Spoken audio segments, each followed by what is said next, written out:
What is multi-threading?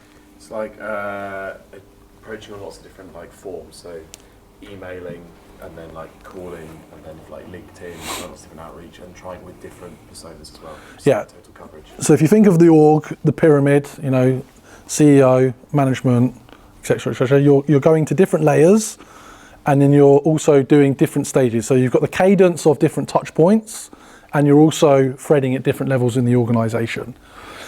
The other thing is that, you know, the third doorway is to often gather information from people who could be your users, but not your decision maker. Not the person that your AE wants a meeting with, not the decision maker, but your users of the software to understand their world. And then when you get to the decision maker, especially in mid-market or enterprise selling, one of the things that a good seller and a good cold caller and a good connector does in an enterprise or mid-market account is you actually often understand the wider business more than the individual that works in the business, because they don't really realize what's going on in all the departments, and you've just connected all the dots for them. So if you can show up having connected the dots because you've multi-threaded the account, and you're literally using their language by explaining, look, the reason I've called you today, John, is I've spoken to Sally, Simon, and Kat about XYZ. And they're like, fucking, like, this person knows my whole business. Like, they're gonna wanna listen to that. Again, that's another like warm approach from the threaded. Now on the multi-threading and the cadence, like the touch point, you know, a couple of things. I do believe in double dialing. So, you know, you call, you hang up, you call again. It really does wind people up when it happens sometimes, but all you have to say is this simple line is, oh, I'm really sorry, I just meant to leave a voicemail on the first call, but I forgot, so I want to leave a voicemail. You picked up, can we chat? So it's basically calling the phone once, they don't pick up, you call again, and they're like, okay, who is this? So the point is, if they don't pick up the first time, you try them again straight away, because often they ignore the first call. And it goes through the do not disturb. Yes. Yeah. Yes. On Apple's iOS.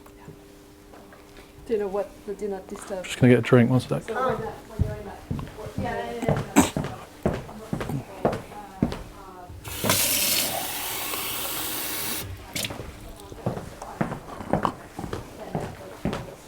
So the first call is not going to ring because it's in do not disturb, but the second call in less than 2 minutes, it goes through and then it will ring. It's an iPhone. On iPhones. So many people don't know that. And Yeah. they think that it's a dead phone number or like the person's not here, but like just call back again. It's huge. So the kind of multi-touch point here is like, you know, often same day, call, email, LinkedIn. You know, call, email, LinkedIn. You're firing off all the activities in the same day.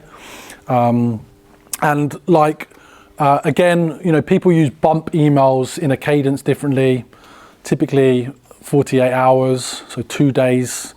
When you follow up the original email with a message that is like, again, different lines, I'm sure you've all got some, so I share them with the group, but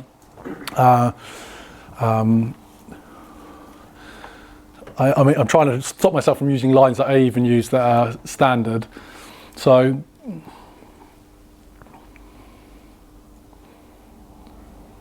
you can put a scenario around it and say, I'm just heading out for the day. I just remembered that I sent this email to you on Monday, hadn't had a response yet, keen to know if this aligned. So, you know, some kind of scenario that makes it feel like you're checking in with them, not super randomly. Go on. One of my steps when I was in Israel, my favorite one, I had, you know how you can get specific times.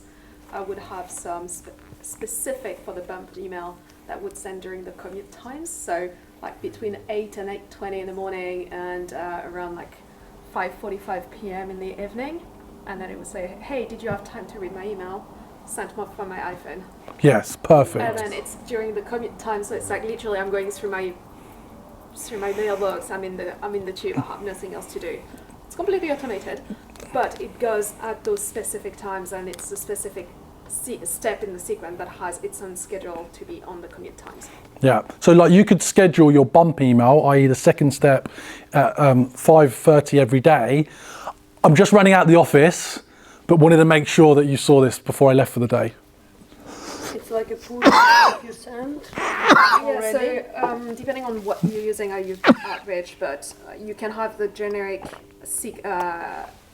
schedule for your sequence, but then you also have some personalized schedule. So Yeah. I would have Monday through Thursday, so that if I can say like, oh, do you want to meet tomorrow? It should not send on a Friday, because I don't want to meet them on a Saturday. So Yeah. like a lot of my emails that says tomorrow, do you want to meet tomorrow? Then I exclude sending on Friday. I'll have a schedule that is specific for lunchtime, hey, bon appetit, like whatever. Or have a schedule around commute times, sent from my iPhone. And then you can really make it feel super personalized when it's completely fully automated, but it really makes that. And using some of, actually back to cold calling, I'm not sure if you're all aware, but in Outreach you can see when you're calling and when people are picking up the most. Look at that and block those specific times. If you have to dial when they actually pick up. Agreed. Great tips. Thank you for sharing. So, the idea here though is, it requires multiple touch points, multiple steps, multiple activities to achieve your outcome goal, which is to drive a meeting, create an opportunity. And it's your responsibility to own that and make that happen.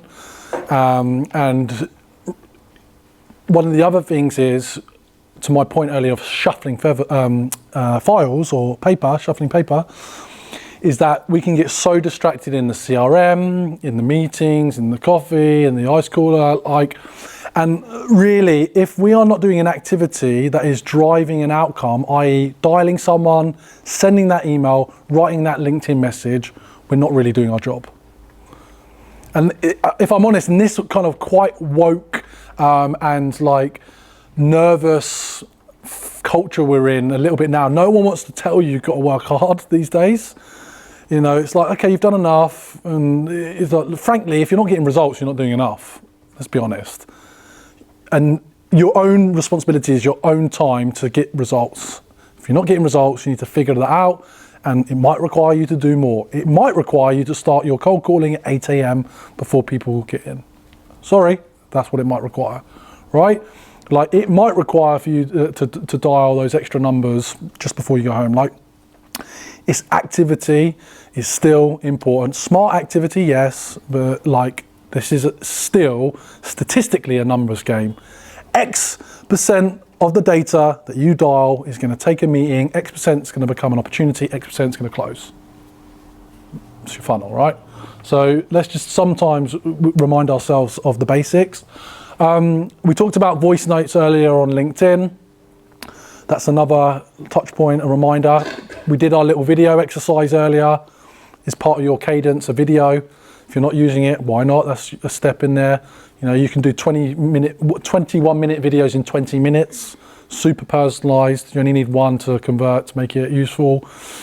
So, take advantage of all the tools that you've got access to.